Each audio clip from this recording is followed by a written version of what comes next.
नमस्कार, मैं हूं आपके साथ सपना दानू। स्वागत है आपका हमारे चैनल एनएमएफ न्यूज पर। डेरा सच्चा सौदा प्रमुख गुरमीत राम रहीम बलात्कार और हत्या जैसे जघन्य अपराधों में दोषी 2017 में उम्र कैद की सजा सुनाई गई थी, लेकिन जनाब तो जब चाहे तब जेल की सलाखों को पर्दा बनाकर बाहर निकल जाते हैं। इस बार फिर से महज 2 महीने में दूसरी बार 40 दिन की पैरोल मिल गई है। हैरानी की बात तो यह है कि राम रहीम बाहर आते ही वही पुराना खेल शुरू करते हैं, डिजिटल सत्संग, प्रवचन और आस्था के नाम पर प्रचार। लेकिन सवाल यह है कि क्या ये सब कानून की आंखों में धूल झोंकने जैसा नहीं? कोर्ट ने उम्र कैद दी थी क्योंकि राम रहीम एक बलात्कारी है, एक हत्यारा है, लेकिन लगता है जेल प्रशासन और सरकार के लिए ये वीआईपी बाबा है जिनकी इच्छा ही नियम है। तो चलिए आज आपको बताते हैं कि आखिर राम रहीम है कौन जिस पर हरियाणा सरकार इतनी मेहरबान है। क्या है इसकी कुंडली, क्यों बार बार इसे मिल जाता है पैरोल। 25 अगस्त 2017 को पहली बार अपने ही आश्रम की 2 साध्वियों से रेप के मामले में गुनाहगार करार दिया गया था और यही वो दिन था जब वो पहली बार जेल गया। तब उसे 10-10 साल की सजा हुई थी। इसके 2 साल बाद 11 जनवरी 2019 को वो पत्रकार रामचंद्र छत्रपति की हत्या के मामले में दोषी पाया गया और उसे आजीवन कारावास की सजा हुई।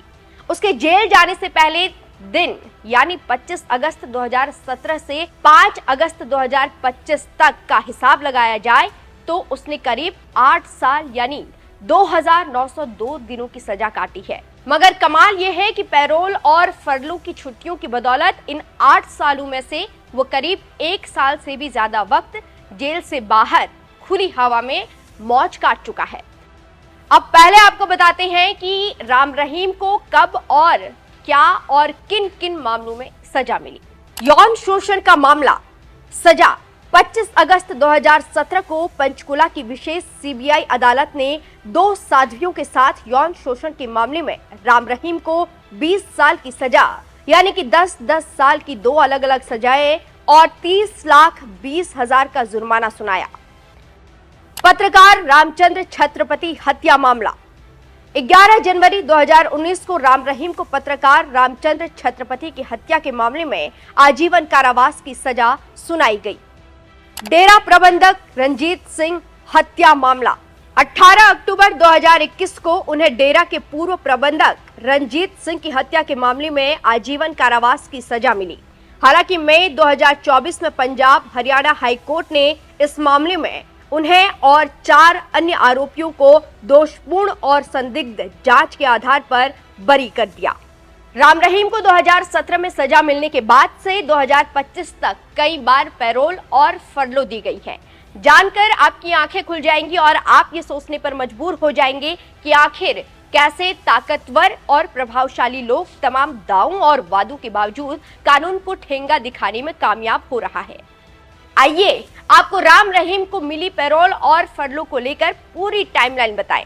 24 अक्टूबर 2020 एक दिन की पैरोल अपनी बीमार मां से मिलने के लिए। यह उनकी पहली पैरोल थी जो गुप्त रूप से दी गई थी।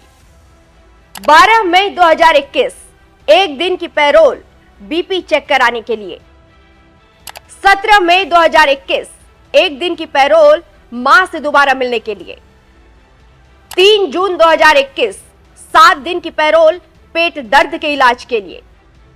13 जुलाई 2021 एक दिन की पैरोल एम्स में इलाज के लिए। 7 फरवरी 2022 21 दिन की फरलो अपनी गोद ली हुई बेटियों की शादी में शामिल होने के लिए। 17 जून 2022 30 दिन की पैरोल बागपत में बरनावा आश्रम में रहे। 14 अक्टूबर 2022 40 दिन की पैरोल बागपत के बरनावा आश्रम में रहे। 21 जनवरी 2023 40 दिन की पैरोल शाह सतनाम की जयंती के लिए। 20 जुलाई 2023 30 दिन की पैरोल बागपत के बरनावा आश्रम में रहे। 21 नवंबर 2023 21 दिन की फरलो बागपत के बरनावा आश्रम में रहे। 19 जनवरी 2024 50 दिन की पैरोल लोकसभा चुनाव के समय बागपत के बरनावा आश्रम में रहे। 13 अगस्त 2024 21 दिन की फरलो हरियाणा विधानसभा चुनाव और यूपी उपचुनाव के समय 1 अक्टूबर 2024 20 दिन की फरलो हरियाणा विधानसभा चुनाव से पहले शर्तों के साथ। 28 जनवरी 2025 20 दिन की पैरोल सिरसा के डेरा आश्रम में रहे।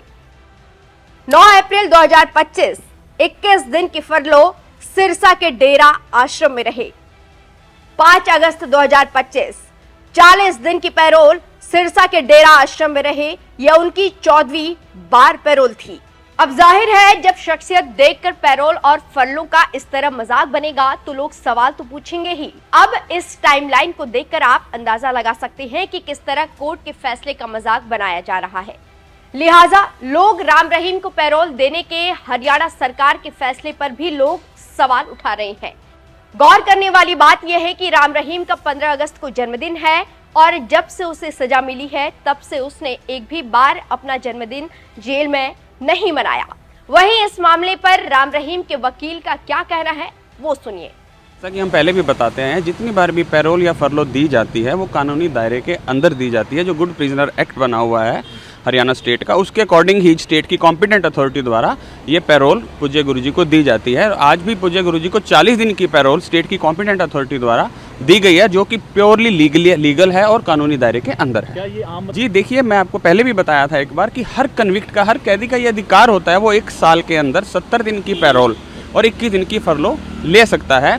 और अकेले पूज्य गुरुजी ही नहीं, हजारों ऐसे कैदी हैं जिनको ये पैरोल या फरलो दी जा रही है, जो इस पैरोल और फरलो का लाभ देखिए। पूज्य गुरु संत गुरमीत राम रहीम सिंह जी इंसान जी को, जैसा कि हम पहले भी बताते हैं, जितनी बार भी पैरोल या फरलो दी जाती है वो कानूनी दायरे के अंदर दी जाती है। जो गुड प्रिजनर एक्ट बना हुआ है हरियाणा स्टेट का, उसके अकॉर्डिंग ही स्टेट की कॉम्पिटेंट अथॉरिटी द्वारा ये पैरोल पूज्य गुरुजी को दी जाती है। आज भी पूज्य गुरुजी को 40 दिन की पैरोल स्टेट की कॉम्पिटेंट अथॉरिटी द्वारा दी गई है, जो कि प्योरली लीगल है और कानूनी दायरे के अंदर है। क्या ये आम? जी देखिए, मैं आपको पहले भी बताया था एक बार कि हर कन्विक्ट का, हर कैदी का ये अधिकार होता है, वो 1 साल के अंदर 70 दिन की पैरोल और 21 दिन की फरलो ले सकता है। और अकेले पूज्य गुरुजी ही नहीं, हजारों ऐसे कैदी हैं जिनको ये पैरोल या फरलो दी जा रही है, जो इस पैरोल और फरलो का लाभ उठा रहे हैं। बहरहाल राम रहीम की पैरोल और लगातार आपत्तियां उठती रही हैं। पत्रकार रामचंद्र के बेटे अंशुल छत्रपति हर बार उनकी रिहाई पर विरोध जताते आए हैं। इससे पहले पंजाब हरियाणा हाई कोर्ट ने राम रहीम को अपनी गोद ली हुई बेटियों की शादी में शामिल होने के लिए पैरोल देने से इनकार कर दिया था। हालांकि हरियाणा सरकार इसे एक रूटीन अफेयर बता रही है।